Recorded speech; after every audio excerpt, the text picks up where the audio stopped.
ओम ज्ञानतिमिरान्धस्य ज्ञानञ्जनशलाकया चक्षुरुन्मीलितं येन तस्मै श्रीगुरुवे नमः। नमो ॐ विष्णुपादाय कृष्णप्रेष्ठाय भूतले श्रीमते भक्तिवेदान्तस्वामिन्निति नामिने। नमस्ते सारस्वती देवे गौरवाणी प्रचारिणे निर्विशेष शून्यवादी पाश्चात्यदेशतारिणे।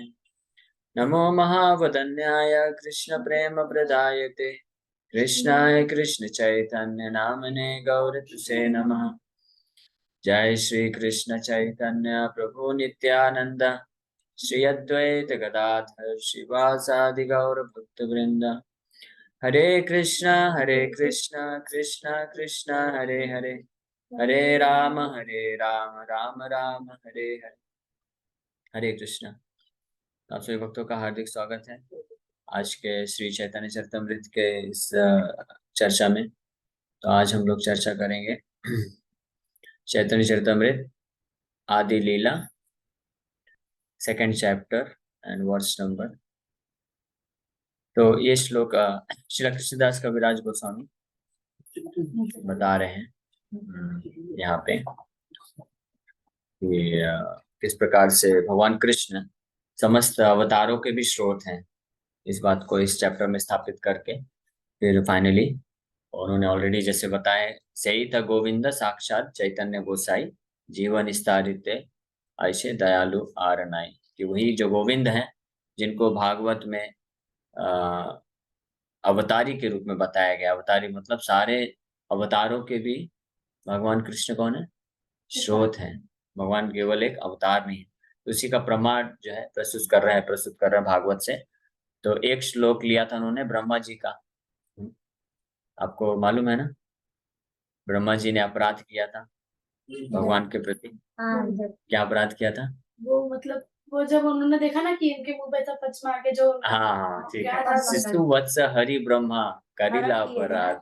तो फिर शिशु सारे ग्वाल वालों को, बछड़ों को चुरा के हर लिया था और यही अपराध किया। अपराध क्षमायते मांगे न प्रसाद। बड़ा सुंदर तरीके से वर्णन करते हैं कविराज गोस्वामी। तो उस अपराध को से क्षमा होने प्राप्ति के लिए वो करते हैं। और उसी दौरान वो कृष्ण को बोलते हैं, आप तो मेरे माँ बाप हैं। हाँ। तो भगवान मानो बोले, तो तुम्हारा बाप तो नारायण है जो सागर में शयन करते हैं, मैं कैसे, मैं तो एक गोपालक हूँ। तो इसीलिए भगवान फिर ब्रह्मा जी ये बोलते हैं उस श्लोक में कि आप जो हैं केवल नारायण ही नहीं, आप मूल नारायण हैं, सारे नारायणों के भी आप स्रोत हैं, है ना। इसलिए आप नारायण के भी स्रोत होने के कारण इसलिए आप भी नारायण हैं। तो आप मेरे पिता हैं, मैं आपका बालक हूँ, तो इसलिए बालक के प्रति अपराध मत लीजिए। जिस प्रकार से उस श्लोक का व्याख्या किया है कविराज गोस्वामी ने पिछले 35 लगभग अपने श्लोकों में। और अब आगे वो इसलिए वो बोल रहे हैं, यही श्लोकेर अर्थे तुम हैला निर्वचन आ रहे कसुना भागवतेर वचन। ये किनसे बात कर रहे हैं? ऐसे लोग जो तर्क करते हैं, तर्क वितर्क करते हैं, बोलते हैं कि कृष्ण विष्णु के अवतार हैं। तो इसलिए वो भागवत से प्रमाण करके वो बोल रहे हैं, the import of this verse has stopped you from arguing. ये श्लोक का अर्थ मैंने बताया आपको, इससे आप जो है अभी चुप हो गए हैं। अभी एक और श्लोक में बताता हूँ, कृपा करके ध्यान से सुनिएगा। आर एक सुना भागवतेर वचन, है ना? यानी कविराज वो अपने खुद से नहीं बोल रहे हैं, यहाँ मैं बोल रहा हूँ इसलिए कृष्ण भगवान है, नहीं, प्रमाण दे रहे हैं। और एक श्लोक का अच्छे से व्याख्या करके समझा दिए। अब एक और श्लोक भागवत का बहुत महत्वपूर्ण श्लोक है, इसके माध्यम से वापस से वही चीज स्थापित करेंगे। ये श्लोक है, एते चांस कला पुंसा कृष्णस्तु भगवान स्वयं इंद्रारी व्याकुलम लोकम हृदयन्ते युगे युगे। Translation: all these incarnations of Godhead are either plenary portions or part of the plenary portions of the Purusha avatars, but Krishna is the supreme personality of Godhead himself. In every age, he protects the world through his different features when the world is disturbed by the enemies of Indra. Bhagwan, all these incarnations, ये जो श्लोक आया है, ये श्रीमद् भागवतम के पहले स्कंद के तीसरे अध्याय का 28वां श्लोक है। और तीसरा अध्याय क्या है? जो लोग भागवत कथा में आते हैं तो वो लोग कनेक्ट कर पाएंगे कि हम लोग जैसे भागवत कथा में अभी पहला स्कंद का पहला अध्याय कंप्लीट किए, दूसरे अध्याय में सूत गोस्वामी अभी उत्तर देना प्रारंभ किए हैं। तो शौनक आदि ऋषियों ने 6 प्रश्न पूछे थे। किनसे? सूत गोस्वामी से। शौनक ऋषि वहां पे 6 प्रश्न पूछते हैं। तो उसमें से उनके 2 प्रश्न थे भगवान के अवतारों के बारे में, कि भगवान के अलग अलग अवतारों के बारे में आप बताइए, उनके लीलाओं के बारे में बताइए, और विशेष रूप से कृष्ण बलराम भगवान आए और अवतार लिए, कार्य किए, तो उनके बारे में बताइए। तो उनके उत्तर में ये तीसरे अध्याय में सूत गोस्वामी बताते हैं कि भगवान के ना अवतार ऐसे करोड़ों करोड़ों अवतार हैं। उसमें से प्रमुख जो 24 अवतार है उसका वर्णन करते हैं इस अध्याय में, तीसरे अध्याय में, और उसके बाद फाइनली फिर ये श्लोक बोलते हैं। हाँ, तो ये जो भागवत का ये जो पहले स्कंद का तीसरा अध्याय है, ये पूरे भागवत का जो है एक तरह से समझिए सूत्र रूप है। हाँ, यानी पूरे भागवत में सुखदेव गोस्वामी, सूत गोस्वामी भगवान के अलग अलग अवतारों की कथा सुनाने वाले हैं। लेकिन अभी प्रश्न को उत्तर देने के लिए वो सारे अवतारों को एक साथ सूत्र के फॉर्म में एक अध्याय में बता दिए कि इस प्रकार से ये अवतार आने वाले हैं और ये कार्य करने वाले हैं। तो वो है भागवत के पहले स्कंद का तीसरा अध्याय, जिसमें भगवान के 24 मुख्य अवतार वो क्यों आने वाले हैं और क्या कार्य करने वाले हैं, उसको लगभग 30 श्लोकों में वो वर्णन कर देते हैं। और फिर उसके पश्चात वो बोलते हैं कि ऐसे अवतारा नाम इस असंख्य असंख्य असंख्य मतलब करोड़ों करोड़ों अवतार हैं, उसका वर्णन नहीं किया जा सकता। मैंने तो केवल 24 अवतार का वर्णन किया है। फिर जब उन 24 अवतार के लिस्ट में सूत गोस्वामी देखते हैं कि भगवान कृष्ण का भी उस लिस्ट में नाम आ जाता है, कृष्ण बलराम को भी उसी लिस्ट में डाल दिए। तब वो विचार किए कि भगवान कृष्ण बलराम तो आए इस भौतिक जगत में अवतार के रूप में, क्योंकि अवतार का मतलब होता है, अवतार क्यों लेते हैं भगवान, कोई बता सकता है? गीता में भगवान बोलते हैं ना, यदा यदा ही धर्म की स्थापना। धर्मस्य ग्लानिर्भवति भारत तदात्मानं सृजाम्यहम्, कि जब जब धर्म की ग्लानि होती है और अधर्म बढ़ जाता है तो मैं अवतार लेके आता हूँ। यानी अवतार का फंक्शन, कार्य क्या है, ड्यूटी बोल सकते हैं, कर्तव्य, रिस्पॉन्सिबिलिटी है कि धर्म को वापस से स्थापित करने के लिए और अधर्म का विनाश, नाश करने के लिए, साधुओं का रक्षा करने के लिए, असुरों का संहार करने के लिए, इस प्रकार से भगवान अवतार लेके आते हैं। तो जब कृष्ण बलराम आए, कृष्ण भी आए, तो हालांकि वो अवतारी हैं, यानी वो अवतार नहीं है, वो सारे अवतारों के स्रोत है, वो परम भगवान है, स्वयं भगवान है ना। लेकिन जब वो अवतार इस भौतिक जगत में आए तो उन्होंने अवतार के जो कार्य होते हैं वो भी कर दिखाया, वो भी किया। अवतार के कार्य क्या होते हैं? धर्म की स्थापना करना, अधर्म का नाश करना, साधुओं की रक्षा करना, और जो दुष्ट है उनका संहार करना। तो कृष्ण आए तो उन्होंने ये कार्य किया ही, है ना। जितने भी पूतना से लेकर के सारे असुरों का वध भी किए, भक्तों का रक्षा भी किए, और धर्म की स्थापना, गीता बोल के धर्म की स्थापना भी किए। तो क्योंकि कृष्ण ने ये कार्य किया, इसलिए अगर कोई उनको बोलता है कि कृष्ण अवतार हैं तो गलत नहीं है, क्योंकि कृष्ण ने अवतार की भूमिका, यानी अवतार का जो कार्य है वो कार्य कृष्ण भी करके दिखाए, है ना। जैसे चैतन्य महाप्रभु के बारे में वर्णन करते हैं कविराज गोस्वामी कि जब भगवान कृष्णचंद्र ये विचार कर रहे थे, स्वयं भगवान है, कि अब मुझे चैतन्य महाप्रभु के रूप में जाके ये जो भक्त का भाव है, श्रीमती राधा रानी का जो भाव है भक्ति का, उसका आस्वादन करना। तो जब ऐसा उन्होंने विचार किया तो उसी समय वो समय आ चुका था युगावतार को आने का, यानी उस समय वो समय आ चुका था कलयुग का प्रारंभ संध्या में, कि भगवान का एक अवतार आएगा और हरिनाम संकीर्तन का प्रचार करेगा। तो इसलिए अलग से अवतार को ना भेज करके, जब भगवान स्वयं आ ही रहे हैं तो भगवान विचार किया कि चलो ये भी काम मैं कर दूंगा। समझ पा रहे हैं ना? जैसे कोई बहुत बड़ा मालिक होता है तो उसको सब्जी खरीदने के लिए अलग नौकर रहता है ना? तो लेकिन कई बार ऐसा हो सकता है कि वो अगर मार्केट से आ रहा है तो फोन करके बोल देगा कि आज तुम मत जाना, मैं आ रहा हूँ तो मैं ही सब्जी उब्जी लेके आ जाऊंगा। तो हालांकि वो मालिक है लेकिन वो भी कार्य कर रहा है। तो हालांकि ये उदाहरण समझाने के लिए मैं दिया, ऐसा यहाँ पे नहीं है कि भगवान के जो बाकी अवतार हैं वो इन्फीरियर हैं या कम है, वो कम नहीं है, उससे वो भगवान ही एक्चुअली में है। लेकिन भगवान कृष्ण जब आए स्वयं भगवान, तो बाकी अवतार का आने का भी काम हुआ, तो भगवान वो कार्य भी कर दिए। इसलिए अगर उनको अवतार करके भी कई जगह पे पुराणों में मेंशन किया गया है कि वो भगवान के अवतार हैं, तो उसमें कोई गलत नहीं है। इसीलिए यही कारण है कि इस तीसरे अध्याय के, भागवत के तीसरे अध्याय में जब 24 अवतारों का वर्णन कर रहे हैं सूत गोस्वामी, तो उन्होंने कृष्ण को भी उस लिस्ट में रखा, जो कि उचित है, गलत नहीं है। लेकिन फिर सूत गोस्वामी विचार किए कि कृष्ण को भी मैंने साधारण जो अवतार है उसमें रख दिया है। हाँ, लेकिन कृष्ण तो स्वयं भगवान है, इसलिए अब उनका स्पेसिफिकली बताना चाहिए। इसलिए अपने सारा लिस्ट कंप्लीट करने के बाद वो फाइनली ये श्लोक बोलते हैं। ये भागवत में श्लोक जो प्रकट हुआ यहाँ पे, जो कविराज गोस्वामी कोट कर रहे हैं, और ये श्लोक में बोल रहे हैं, एते चांस कला पुंसा कृष्णस्तु भगवान स्वयं।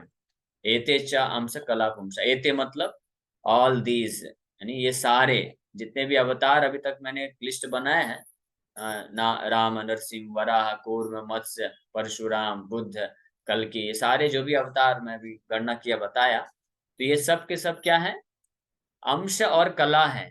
किसके? पुंसा, पुंसा मतलब पुरुषावतार, भगवान महाविष्णु के, या शिरोदक्षाय विष्णु, गर्भोदक्षाय विष्णु के, ये सब क्या है, जितने भी अवतार का लिस्ट में बताया, ये सब या तो उनके अंश हैं। अंश का मतलब होता है वो भगवान उनके विष्णु तत्व के अवतार है। और या तो कला है, कला मतलब उनके शक्त्यावेश अवतार है। शक्त्यावेश अवतार क्या होते हैं? जो भगवान जब अपने किसी विशेष पार्षद शुद्ध भक्त को अपनी शक्ति संचारित करके अपने जैसा कार्य करने के लिए उसको योग्य बना देते हैं, तो वो भी भगवान के अवतार के रूप में जाने जाते हैं। लेकिन वो विष्णु तत्व नहीं होते हैं, वो शक्त्या आवेश, यानी शक्ति से आवेशित हैं, भगवान उनके पे शक्ति का आवेश दिए हैं, वो शक्त्यावेश अवतार कहलाते हैं। जैसे नारद मुनि हो गए, वो भगवान की भक्ति शक्ति के शक्त्यावेश अवतार हैं।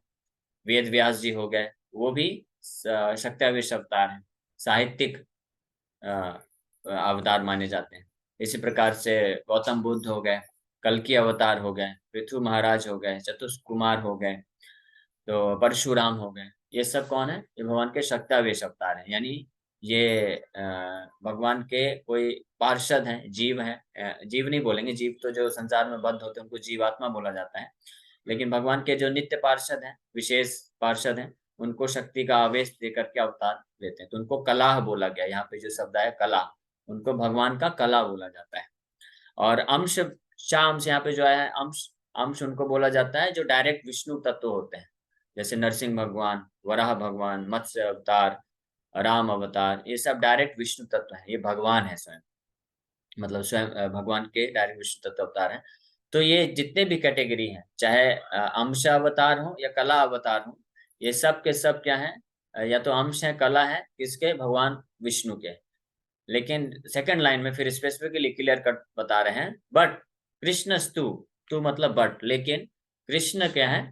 भगवान स्वयं है, वो स्वयं भगवान है। तो इस श्लोक के माध्यम से यहाँ पे सूत गोस्वामी बड़े क्लियरली तरीके से यहाँ पे मेंशन कर रहे हैं कि कृष्ण जो है वो भगवान के अंश या कला अवतार नहीं है।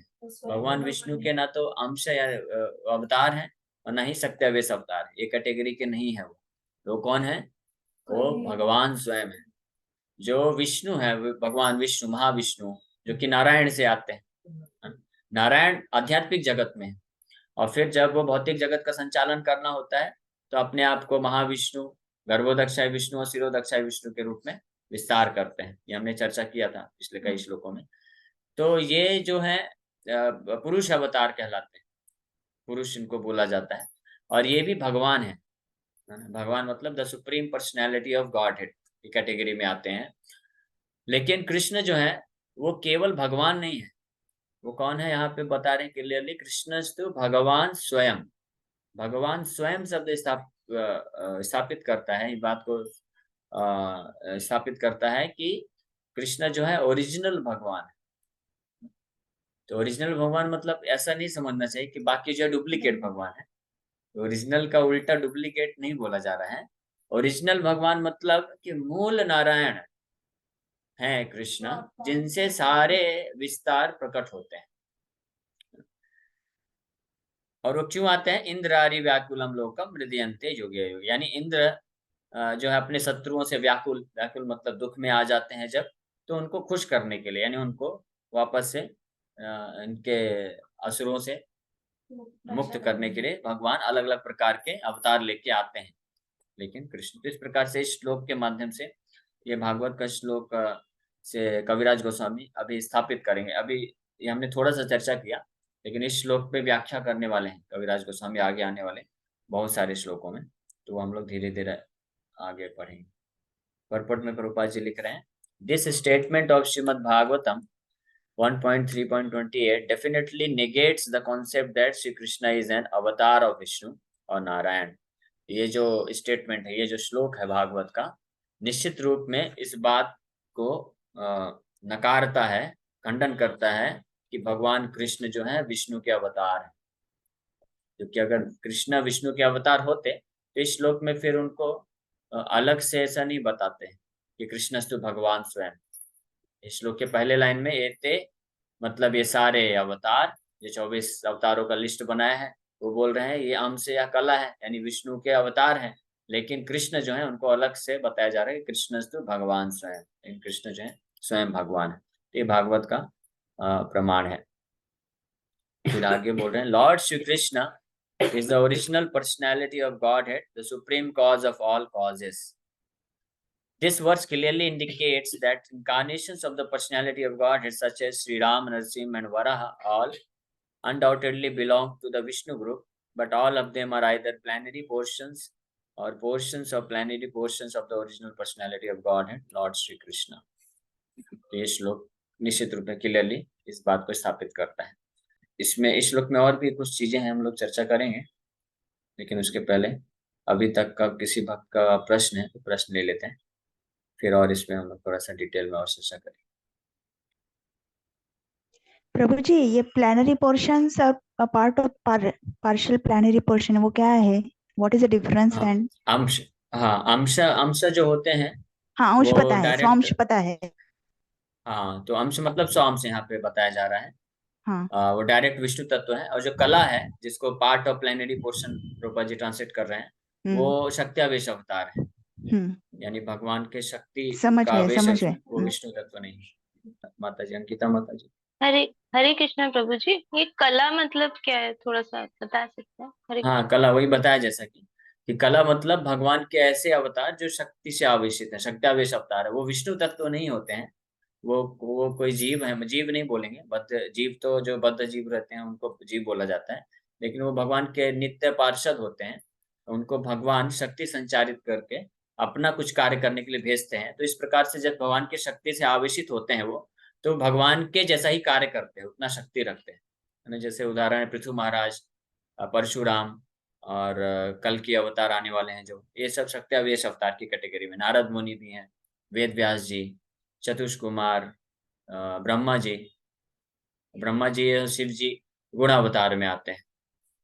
और प्रभु जी, शक्त्यावेश अवतार तुलसीदास जी किस में आएंगे? सॉरी, हरे कृष्ण। तुलसीदास जी के बारे में मुझे नहीं पता, क्योंकि भागवत में जिनका शक्त्यावेश अवतार का वर्णन है उतना ही मैं बता सकता हूँ। तो ये क्योंकि जो भी भगवान के अवतार होते हैं उनका किसी न किसी शास्त्र में वर्णन प्राप्त होता है, तो उसी के बेसिस पे हम ये बता सकते हैं कि शक्त्यावेश अवतार है। प्रभु जी, मतलब जितने भी अवतार जो भी जैसे बताया आपने, तो मतलब ये डुप्लीकेट नहीं बोलेंगे, ये किसी कार्य के लिए अवतरित होते हैं और ओरिजिनल भगवान स्वयं वैकुंठ में है, ऐसा मतलब समझना। हरे कृष्ण। वैकुंठ नहीं, गोलोक वृंदावन धाम, स्वयं कृष्ण जो है ओरिजिनल है।